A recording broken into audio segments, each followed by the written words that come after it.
Welcome back to the SLS Impact Room, where every conversation creates impact. Every culture has its stories, its traditions, its sacred things, sometimes snakes, sometimes trees, sometimes festivals that go back generations. But what happens when a tradition clashes with modern values? What happens when someone says, it's our culture, and someone else says, no, that's just wrong? So that leaves us with a difficult question. Who actually defines our culture? Is it the elders who got the tradition? Or is it the law when harm is done? To help us unpack this, I'm joined by a special guest, a creative leader and a dynamic broadcast professional with a unique difference. Thank you so much for coming, sir. So let me start with a question that gets straight to the heart of what we're discussing today. If a tradition harms someone, should it be called culture? Or is it just an excuse for wrongdoing?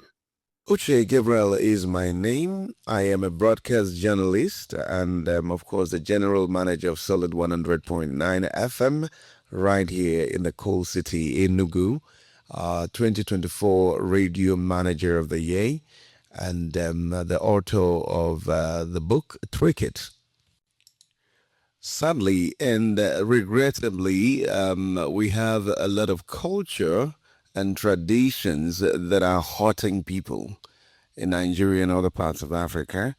If a tradition harms someone, well, you could call it a culture, but it is retrogressive. It is not serving any good purpose. And I think we should revise a whole lot of our culture. If it is not helping us make progress as a people, if it disrespects, the humanity that we should be protecting, then definitely is not serving any purpose. From time to time, customs, traditions, the culture has to be revisited. And that's why they say the culture is dynamic. Incidentally, in Africa, it's not been dynamic. The dynamism of culture means that it has to be reviewed. Culture is made for the people and not people for the culture. So if it stops serving good purpose, then of what use is it? Okay, let's take for instance the issue of bride price. The argument has been as long as there is this world as to whether bride price should be paid. Some people see it as selling off your daughter. Some other people see it as a tokenism. It's like saying, okay, I appreciate this person that you brought up, and so I'm dropping this to. Okay, so but then we also have people who, I mean, you spend a fortune just trying to get married. And it is increasing the culture of cohabitation before marriage. And so, how is the culture of being extraordinarily extravagant or, having a cutthroat pattern? How does it help the people? Does it help our girls get married? Does it help the men, get more focused? So you see ladies in their 30s and 40s that are not married simply because we've made it very difficult for them to get married. So I think it is an excuse for wrongdoing when the culture keeps harming the people. Another example is, for instance, female genital mutilation in the name of a culture. Okay, so you want to tame the girls by taking off something that is supposed to be part of their lives and which will enhance, sexual satisfaction. Okay, are you taming the men too? Okay, so, if a culture does not serve the interests of a people, it has ceased to be useful and it should be discarded. You're absolutely correct. So if a community says, this is not our real culture, who do you believe? The young men who did the act or the elders who condemned it? I said this or asked this with reference to what happened in Delta State. Why do people hold on to old beliefs even when they do go to church? Is it fear or respect for ancestors, or the fact that nobody wants to be the one to stop a family tradition? I mean, the only way you prove that something is not your culture is by the vehement no you say when you see it happen. Okay, so let's say somebody was raped. It's not your culture, the elders will say. So, but what do you do to punish the perpetrators? We have cases where even pastors are involved.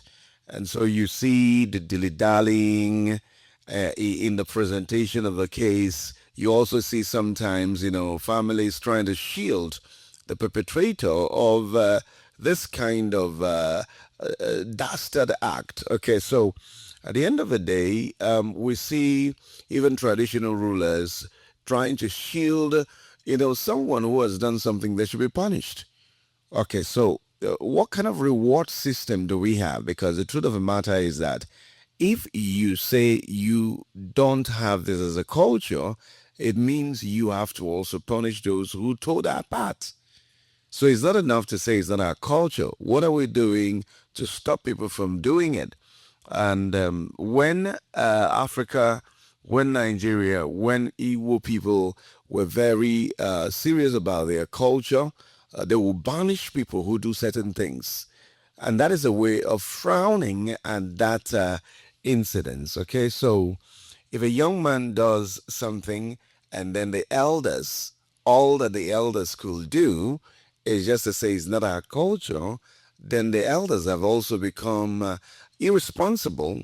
Okay, so they are collaborators because the Igbos will say na okenye anaghị anọ n'ụlọ ewu anwụọ n'ọbịrị. What it means is that, I mean, you just can't allow certain things to happen. Okay, so you wonder why people hold on to old beliefs even when they go to church. And you wonder whether it's fear, whether it's respect for ancestors, or simply that nobody wants to be the one to stop a family tradition. Now, it could be a combination of all of that. But what I can tell you is that change is not pleasant. Okay?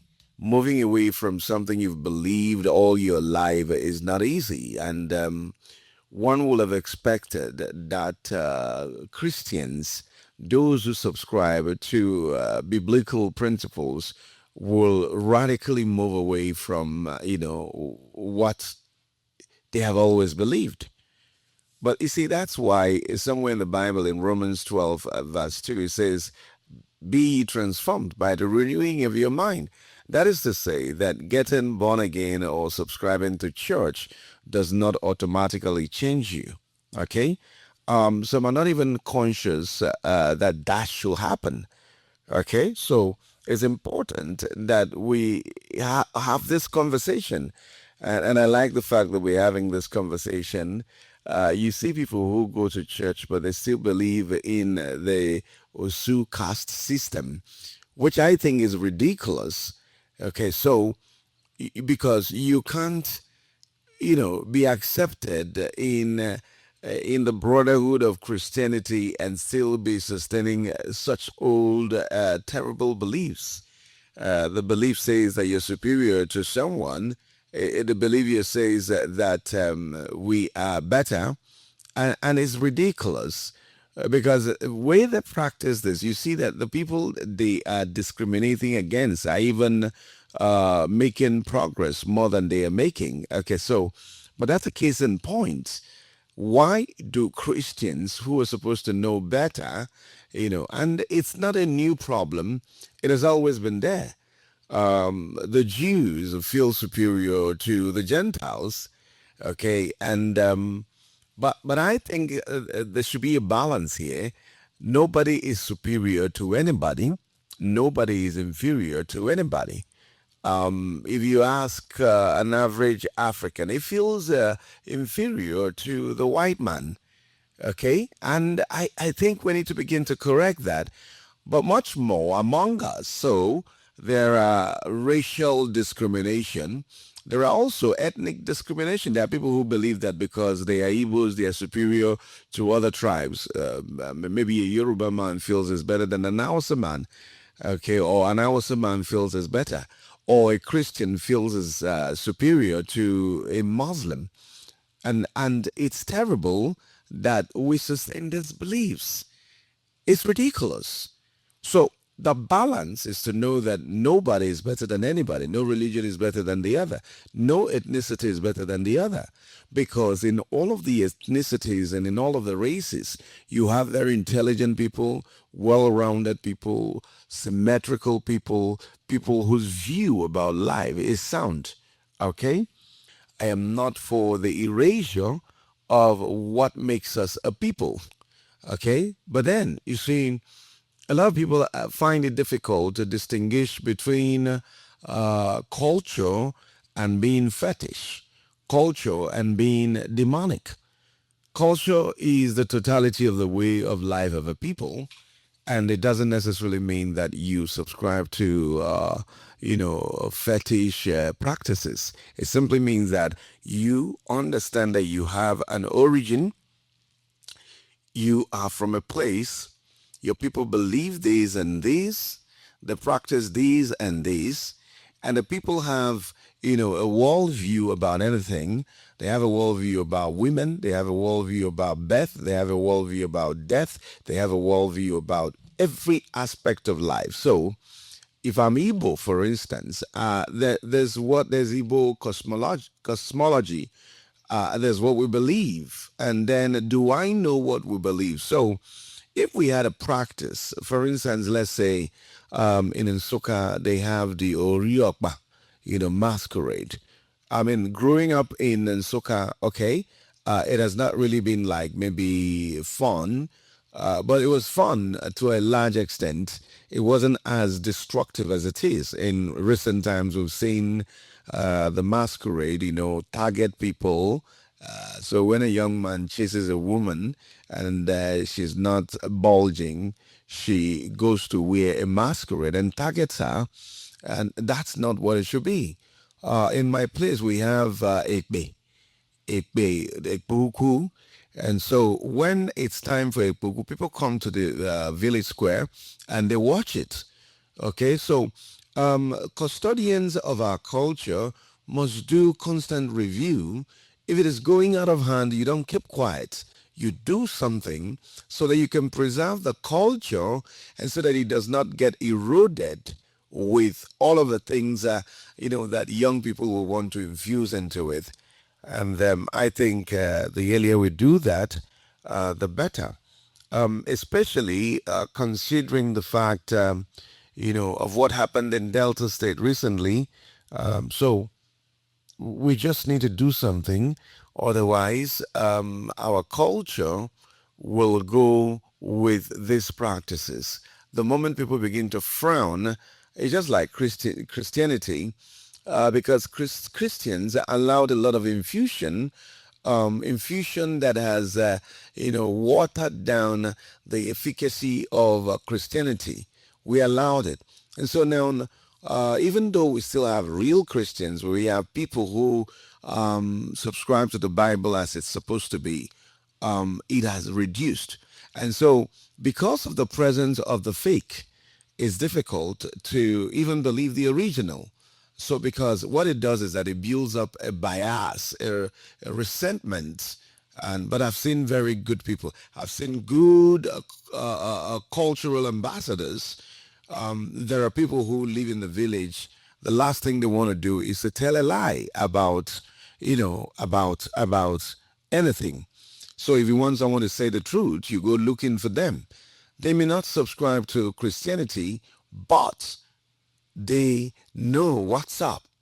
So the earlier we begin to protect this, the better, and then people can begin to believe in religion, I mean, cultural religion as a way of worship. Okay, so, but then you see those who go to church see everything that the cultural ambassadors do as being fetish, and I don't subscribe to that.